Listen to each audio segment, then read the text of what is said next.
listening to Behind the Song. This is the first of my ongoing series of videos investigating the creation of the songs I've written as Granfalloon. The aim is for these videos to be deep dives into the nuts and bolts of the songwriting process. Reintroduction.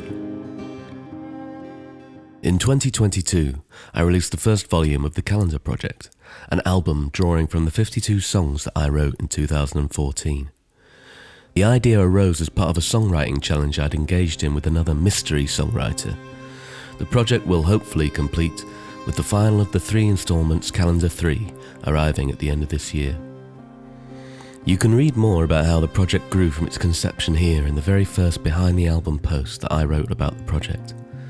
And you can catch up with all things behind the scenes while digging into the songwriting and recording process for each song on Volume 1 as well. With the 2023 release of Chapter 2 of the project, I picked up where I left off with these articles about writing, and particularly my collaboration with Lobelia Lawson, with whom I co-wrote Calendar 2. Those eagle-eyed readers may notice this disparity of co-writing with Lobelia in 2023, songs which I had already written in 2014. How can you write something in both 2014 and 2023? Is our man Lomax some kind of time-travelling songwriter? The truth of it is, I wanted the Calendar Project to have an evolving approach to songwriting, where the songs on Volume 1 were largely effective in their 2014 states, and only needed a slight feather dusting to be recorded properly in the studio. The songs which make up Chapter 2 were built virtually from the ground up, maybe even from below ground if that's not stretching the metaphor more than I am doing already. Anyway, the majority of the Calendar 2 2014 counterparts just weren't quite doing it for me. Yet. Well, you write 52 songs in 1 year, they're not all going to hit the bullseye on the first try. And it's been a slow lesson that I've learned over the 10 years, between the writing and the rewriting, that you can chip away at these things slowly, and that their true nature may only reveal themselves after many, many abortive attempts. With this in mind, I asked Lobelia, whom I shall refer to as Lo from here on, to write this album with me, thinking that we could use the 2014 versions for only the barest of inspiration. Maybe the original song title, maybe the original subject matter, perhaps a chord progression here or a lyric there. And on the whole, the 2014 and the 2023 versions are wildly different beasts, as you'll hear and read about in these blog entries. So, let's start at the beginning. Well, the beginning of the middle anyway. Track 1. Why Bury Me in the Graveyard? Subject. Becoming a Tree. Opening Ramble. Burial rites are something I find endlessly fascinating. Whatever one might feel about organised or disorganised religion, the place of burial rites within them serves an important function. The rituals that we've somehow moved towards and settled on might be rooted in the mystical, but when you boil them down, you can see very distinctly the purpose they serve in providing us closure for our departed loved ones. I have a particularly strong memory of my grandmother Pearl's burial, which took place in November of 2010. Snow had fallen and settled thick across the cemetery. It's a part of my family's burial practice for each griever to aid in the filling of the grave. This might strike you as morbid at first, but I'm fundamentally convinced of its motivation and the purpose it serves. When I approached the grave and, as the only male member of the bereaved who was under 60, was shown a shovel sticking out of a mound of earth, I picked it up and just began shoveling.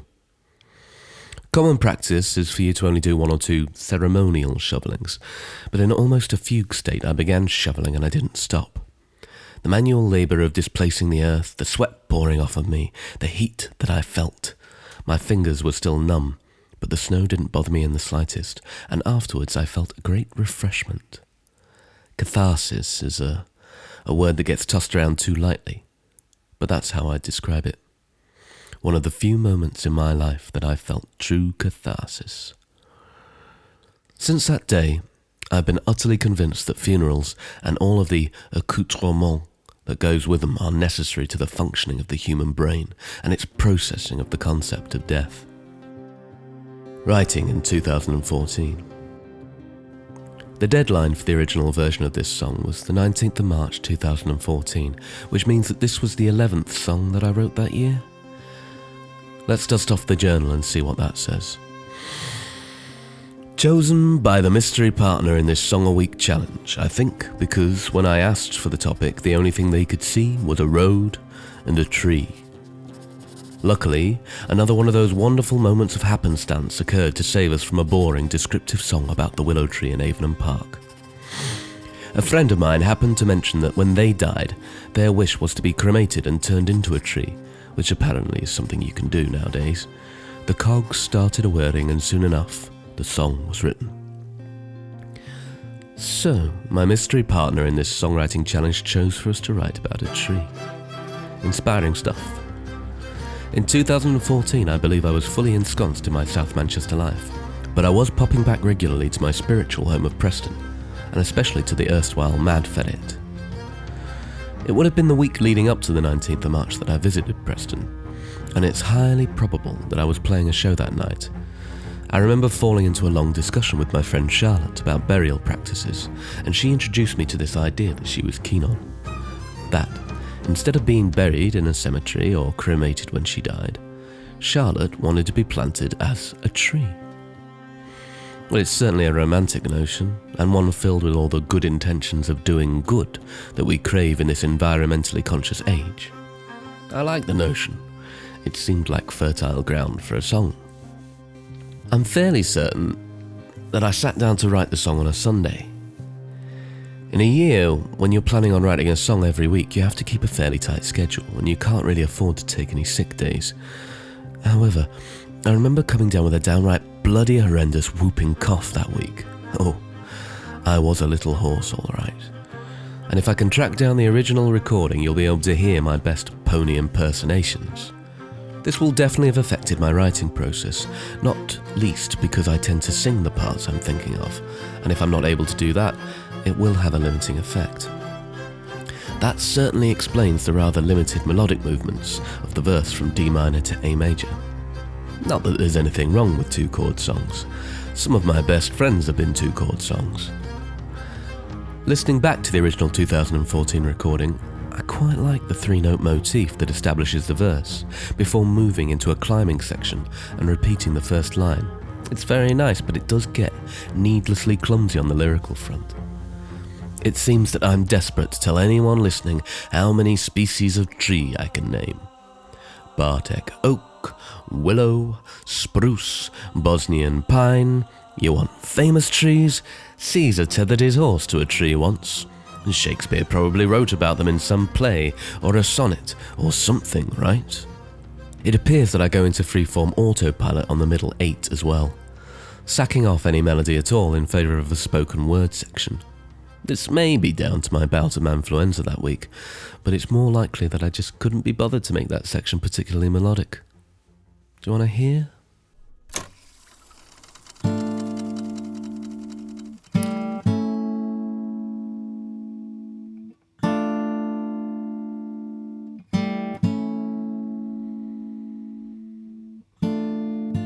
When I die, when I die, plant me on a beach cliff, high above the waves, let the years come crashing down. Not a willow or a spruce would I be, but something solid and sturdy. Perhaps a Bartek oak or an ancient Bosnian pine. And there's no point in being on somebody's mantelpiece or scattered like some child of the sea. Why bury me in the graveyard when my family could sit beneath me for generations more? Meanwhile, in 2023. There are clearly some facets of the original I liked. Both the 2014 version and the 2023 version start with the lyric, "When I die," and I do appreciate the simplicity of that. There's something satisfying in writing about death in an uncomplicated way. But I was willing to detonate the original song and start from scratch in Lobelia's studio in early 2023. We sat across from each other playing with ideas. I remember that the original idea for the riff that formed much of the verse was Lobelia's. The moment she started playing it, a tiny firework display went off in my head. I didn't need complicated lyrics for this, or an endless list of breeds of tree. I just needed that riff, and to keep things simple. Arrangement. Simple didn't last for long. Once we got to the pre-chorus. Statement of fact number 1. Lobelia Lawson is a fantastic guitarist. Statement of fact number 2. Lobelia Lawson is as endlessly fascinated with open tunings as I am with burial rites. Lobelia plays this song on her tenor guitar with a CG tuning. This makes for some very interesting guitar work on her part. But for a dyed-in-the-wool chord fiend such as myself, it makes it devilishly difficult to figure out what she's playing merely from looking at her hands. Thus, I would have to stop her flow and figure out exactly what note she was playing so I could harmonise accordingly. We got there eventually through a mixture of persistence and patience, and those stacked notes were very intriguing to us both. Not only that, they formed a great jumping off point for the string parts when I came to arrange those. Speaking of...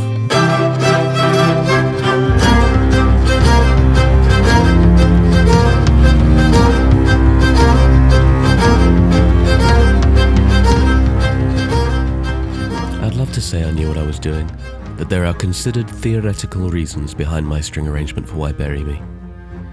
But the truth is that it was one of those gorgeous moments in songwriting that you're always shooting for. I just sat down and heard everything. The whole tiny string arrangement was there playing in my brain. It was just waiting for me. I could hardly get the ideas down fast enough, so worried was I that they'd escape. And once those ideas were down, it was really clear what a monster this string arrangement was going to be. Hazel Watson and Lucy McCluskey are on viola and cello, as they are for most of the record, and we had fun recording this one, which leads me to... production. Like most of the songs on Calendar 2, we tracked mine and Lobelia's guitars and vocals live in the same room. On average, we recorded around 3 takes, then selected our favourite. I like the 3-take rule. I find any fewer and you always wonder what could have been, any more and you start to overthink your performance. We mostly used dynamic microphones for these sessions to keep a bit of separation on each channel and to minimise bleed. In theory, I have no problem with bleed during recording sessions. It's often necessary to bleed to get to the good stuff, but I find that my voice can drown a lot of stuff out when recording acoustically, and I didn't want to end up with 6 channels of just my voice at the end of the session. My foghorn of a voice was also why I was using my nylon string guitar for the session. It's just louder, so it can compete with the vocals. It's a Cordoba hybrid, meaning that it has a cutaway up the neck as well, making it highly versatile. Dom Major was manning the desk for this session. He's got a cool head and a calm demeanour in the studio, which makes him a good guy to talk through song arrangement with. I took the desk controls back for the string session. Once again, I recorded Lucy and Hazel playing cello and viola in the room at the same time. It really helped glue the string sound together. From here, the arrangement required some thought. Most of the songs on Calendar 2 began acoustically, but Why Bury Me had taken on this unexpected heaviness. When that kind of thing happens to a song, it's all too tempting to whack the electric guitars up to 11 and give it the full band treatment. But that wasn't what this needed. I think the word heavy has become skewed over the years. Today, I think a lot of people understand heavy to mean loud and distorted. But there are more forms of heaviness in music. This song had a harmonic heaviness, I think mostly as a result of the string arrangement. This also didn't leave much space for the remaining instruments to fit. Daz Woodcock on the bass was required to slot in around the cello, and anything he played in the usual bass register would get swallowed up in the cello sound. To preserve that heavy feeling, we needed the instrumental parts to remain distinct enough from each other. I've listened again recently to Daz's bass part in isolation and, well, it's a marvel. It feels orchestrated, adding the right parts of harmony and dissonance where the song needs more weight. It's not your average bass line. I'd liken it more to the symphonic bass lines that Paul McCartney used to favour in the Beatles. It's more akin to a low-end horn part in an orchestra, constantly moving in interesting ways that support the song. Similarly, on the drums, after much experimenting, Elliot Barlow found that all Why Bury Me really needed was some floor tom during the heaviest sections of the song. When you get the arrangement right, the song just seems to mix itself. I sign off here. Welcome to this new series of songwriting podcasts.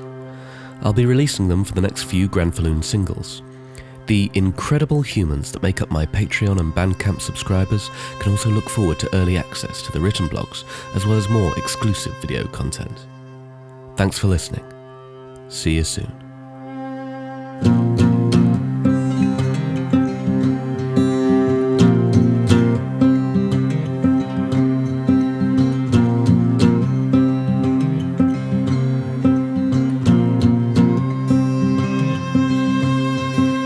When I die,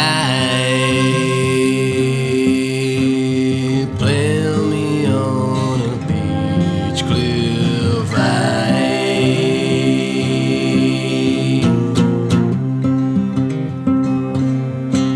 above the waves. Let the years come crashing down.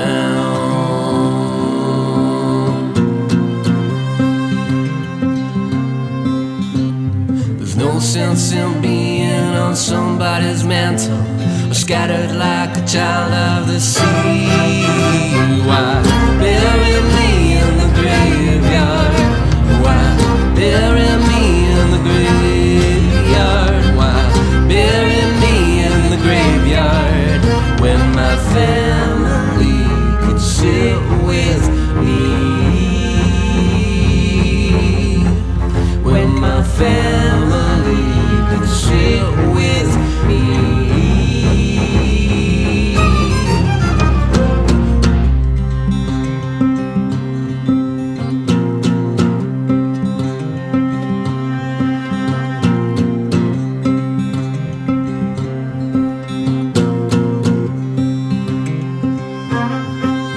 Chestnut hope sprawling out on Etna's slope.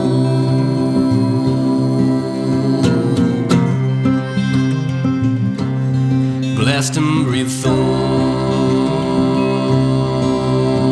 Memento, mori, reborn.